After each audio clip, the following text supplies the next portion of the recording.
When I was younger, we would go to Croatia, which has a lot of nudist beaches. It was no Croatians, just Germans. Why do Germans love nude beaches so much? Actually, I don't mind. Hello! They really like to follow the rules and they like to be punctual, but also Austrians. So I think we have that in common. Their humor is a bit special. I think it's not really funny, but they think they are hilarious. Cool. It was like modern and the vibes were just like popular kids, you know, like it seemed like that girl of Germany. And there were so many like historical buildings. Berlin is like, looks so new. Everything's like new, but then there's also so much history. So I think it's a really cool country because it can do both. You knew it. I need to save you after that insult. Like, yeah, she was like, some people think they're funny. Damn. So the first note in Germany is not to throw away fund, which is basically empty bottles and cans and glass bottles. Because basically we are big on recycling in Germany. And so to make people recycle these bottles, you can go to the supermarket and give them back and get cash for it. For beer bottles, you get 10 cents, and for cans, 10 cents, and then every plastic bottle is 25 cents. So whenever foreigners throw away fund, there will be a German to pick it up. that is pure money right there. I'm from the United States and I live in a smaller town, so there's actually not really a recycling program at all. There aren't recycling trucks that come specifically for different types. I know there are some people who like have to go like drive like 20 minutes away just to throw away their plastic, but in my family we put everything in the same bin. Food, plastic, everything. I think one main difference I think everyone can probably relate to is like the fear of taking out the trash in Korea and doing it wrong. In Switzerland, no one's going to be standing by the trash area and looking over if you're doing it correctly or not. So even if you don't recycle properly, no one will like judge you. They take it a lot more serious, which is good, but it's scary. I'm from the Netherlands and it's very similar, I assume, to Germany. We recycle. Paper goes out every Saturday or a couple times a month. Our plastic waste can contain vinyl and cans as well. Like they separate it themselves, you don't have to do it. I think it's quite easy. I don't feel as judged because whenever I go out here, there are cameras. So I'm always scared that I do it in the wrong bin or that they're gonna check and open the bag and see if it's wrong. And we also really pay attention to the money. So the more trash you throw away, the more you pay for it. And then we have the same system with you that you go to the supermarket, you bring back the big like soda bottles and you get money back. In Belgium, you're supposed to take the trash out depending on the day. So one day is for like paper and then you put it in front of your house and they will pick it up for you. We definitely have that too, which I don't know the days because my dad was in charge of the trash. And usually they would just go off, other people put out the yellow garbage, which is plastic. We have like different colors for different type of trash.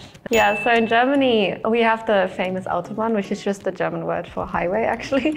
And you're not allowed to take over a car on the right side. So it's the slowest is on the right and then all the way to the left, that's where the fastest go. But some foreigners don't know that because I know some other countries it's not like that. So they would try to take over the right and that's so illegal.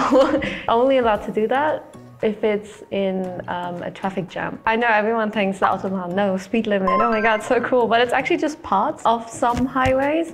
Because obviously when you go super quickly, you can't go on a highway that is super curvy because that's just dangerous. Big Autobahns, big highways with I think 3 or more lanes that are almost just straight. There are parts of them that are without a speed limit. They have signs to show when you can start and when you can stop. So don't just go without speed limit anywhere.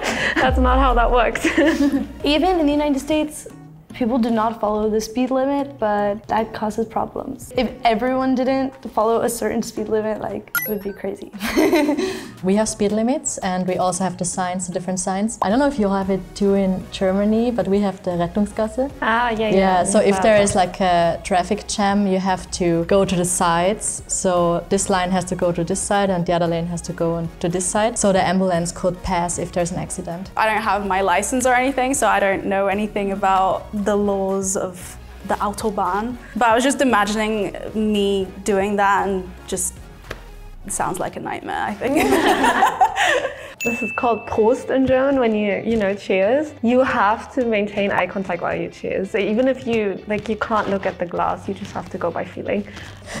And usually dads don't want to do it with their daughters, because the jinx is that if you don't maintain eye contact, it means 7 years of really bad sex, no sex at all. Yeah. So dad's always like, and daughters are like, look me in the eye, please. Is it different, jinx? Like, is it different or is it the same? Exactly the same. When you cheers, you cannot cross. It's like the same, you should like do it one by one, otherwise it brings bad luck too. Yeah, we have to. They have to wait. Yeah. So if you cross the glasses, it brings bad luck. So you should like be careful how you cheers with people. You're not allowed to wish a happy birthday before the actual birthday, and you aren't supposed to celebrate it before the actual birthday. Well, when I came to Korea, my birthday was, I think, on Monday last year, and my friend's birthday was the weekend after, so I was supposed to celebrate the weekend before, and I did, and I hated it. And I told everyone not to congratulate me, because it's supposed to mean like a year of bad luck until your next birthday. And when you congratulate a German on their birthday prior, they will tell you not to do it. Like, they will not be like, thank you, they'll be like, my birthday isn't yet. I don't think they get seriously upset, but they won't be thankful for it. Take it serious. My birthday is next week. Congratulate me then. Also, it's a little bit hard because of the time difference. So my birthday was also like a few days ago, and some people thought they didn't know if I'm ahead of them in time. So some of them accidentally congratulated me on the 28th of June instead of the 29th. So because they were confused. If someone tells you, oh yeah, my birthday is next week, oh, happy early birthday. Just like when somebody mentions their birthday is sometime soon, then you're supposed to always like congratulate them early. It's just a nice thing to do, because maybe you will forget, or maybe you won't do it on their actual birthday. So to make sure that you give them the congratulations, you should say before. So that's very interesting. No, not at all. You can say happy early birthday, happy late birthday, happy birthday on the day itself. I love it, especially with the time difference. That means my birthday is extra long. Yeah, it's super long. It feels like 2 days. We do have this thing that you have, whenever you go to a birthday party, you usually say to the mom, happy birthday, or congratulations with the son, depending whose birthday it is. So let's say it's my brother's birthday, then everyone would say, oh, congratulations to him, but also to me, congratulations to your brother. So that's kind of weird as well. Congratulations to everyone. You know, in other countries, when it's your birthday, other people prepare the cake and other people prepare the party. In Germany, it's your task. As the birthday person, you prepare the cake and you prepare the snacks. Maybe nowadays, but usually traditionally, it's not really a thing. So as a child, you are the one who brings like snacks to school on your birthday. And then I came here and my friends would buy the cake and I was like, oh my God, the luxury. I mean, my mom made the snacks.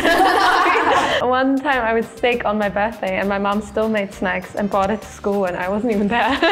I couldn't even eat that. I remember back in school, that was like my favorite time, when it was people's birthdays and the mom would bring like cake. Yeah, snacks, very nice. Like in Korea, we have this thing of being polite and impolite. In English, obviously, you say you and there's nothing else. But in Germany, you can say du and sie. And du is impolite and sie is polite. And like with people you don't know at all, you would always go for the polite version. If you immediately go for du, people will get upset about that. Just go for their name. It's more of a respect thing, and people in Germany, I think, are very big on respect. It depends on where you are in Austria. Like if you're in bigger cities, it's the same.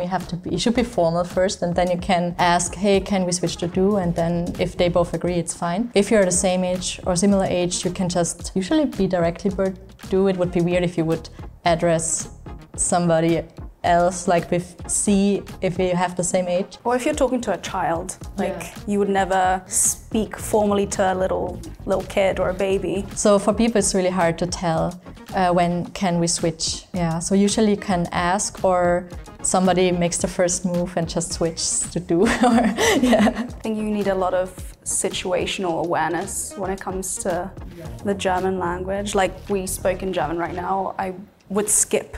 It also depends on the situation. If it's a really business meeting. Yeah, if it's a business meeting, you would probably not be per du right away. You can't ask your superior to call them you, but they can offer it to you, I feel like. As I think I'm hearing, it's not particular to Germany. Ruhezeit is basically from 10 p.m. to 6 a.m. where you're not supposed to do anything loudly, and that even includes vacuuming. So I think younger people don't wouldn't call the police, but older people will. Because I had the dryer on at 10 p.m. and our neighbor got really upset about it, and they knocked on our door and was like, I can't sleep because I can hear your dryer, and it's like, it's cool outside.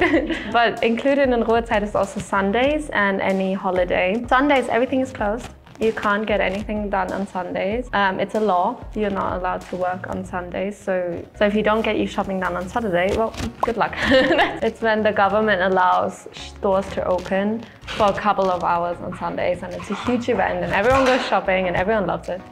What if you have like your own house, like without like a lot of neighbors? Is it still? Yeah, it's still. If someone is outside, someone in a bad mood, and they're like, they're being so loud, then they can call the police about it. But obviously, if you live like very secluded somewhere, no one will hear it. But You have a gathering or like a dinner with your friends. Do you have to inform your neighbor, or is that kind of, you just inform your close neighbors and are like, hey, I'm gonna have people over, is it all right? And if they say no, you can risk it, but the police might come. Usually 1 or 2 times, and then they get serious. For me, with the Ruhezeit, I don't know if it's actually a thing overall, but I know near airport towns, they have like a law where airplanes are not allowed to take off past a certain time, otherwise it's going to disturb the people living around it. And because of that rule, I had to spend 12, 15 hours on the floor of a airport. The same thing. Right? And I was like, everyone was begging, and the captain was like, oh, we're late, we'll ask, but if we can take off like 10 minutes after the deadline. It was like 10 past 10 and the deadline was 10. And they're like, no. They said no. And then the next morning, like the flight was delayed. You can sleep on the floor right here by the gate. I've had the same thing because in Hamburg where I live, it closes at midnight. And we were supposed to land like 10 minutes after, and they knew that, so they asked, and the airport was like, nah. So I was like overnight. Freikörperkultur. I personally don't participate in it, but we have Freikörperkultur in Germany, which is basically certain parts of the beaches. There will be signs, and a lot of people ignore them. You're not allowed to wear clothes, so you will see everyone naked, especially old people. Sauna's the same thing. You don't wear clothes in saunas. You can get a towel to put around you, but no clothes whatsoever. And you'll have children with old people in the same room, and that's just how it is. My sister once, when I was small, brought me to a sauna, and I think I was 10, and I was sitting next to like this old, like 60-year-old guy, and we were like both naked, and I was like, this is great. This is so much fun. It's also mixed, so it's not separated by it's genders. not separated. But then a lot of foreigners on the beach, they would just walk, and from one moment to the other, it's Freikörperkultur, so there's just all these old naked people, and they're like, what is going on? Freikörperkultur is free body culture. But also, when I was younger, we would go to Croatia, which has a lot of nudist beaches. It was no Croatians, just Germans. Sorry. Why do Germans love nude beaches so much? Because you'll think you're in Germany when you go to these beaches. Well, I don't know, it's always old people, and I think as soon as you get old, you start loving it, and I don't know why. You're like, I've worn clothes for 60 years, time to be free. Like as soon as you hit 40, you're like, actually, what are these? Just a group of people, and they are following this culture. I just know a story. I know an owner, and he owns a camping site, and there was this group they're following FKK, and they asked if they can come to the camping site because they have an area for doing arrowing, and they asked if they could do it naked, if it would be allowed. Were they German? Probably. I feel like that would be a safety concern. Yeah, but he really didn't know about the law, so he really called, is it allowed to do that? And it's just because I got a request, it's not because And they did research, and they were scared that people see it on the computer in their history that they were looking for those terms. They just told their boss, it's just for work, it's not because I'm a pervert. I think in Belgium, as far as I know, we don't have like new beaches. Everyone is just dressed. And like also in like saunas in Belgium. We have like 2 different parts. There's this area where you can have your bikini on, and then there's an area where you can just be naked. So, which is good to have a choice, I think. A lot of similarities, I would say. Yeah, something surprising too. Everything is similar to Austria, I would say. Almost everything is different from the United States. I think the one that shocked me the most was definitely the like no noise after 10 p.m. Like I don't know, I'm still shocked about that. I guess because I grew up partly in England. See, I didn't know about the birthday thing. I don't know if maybe I just wasn't a superstitious person, but I would assume there's probably people in Switzerland who feel the same sentiment since we're neighbors. I don't know. I don't want to speak for the people of Switzerland. I feel the same. What if like someone is like, actually, I don't mind. So today we talked about the do nots in Germany. If you like this video, please like, subscribe, and comment down below. We'll see you next time. Bye!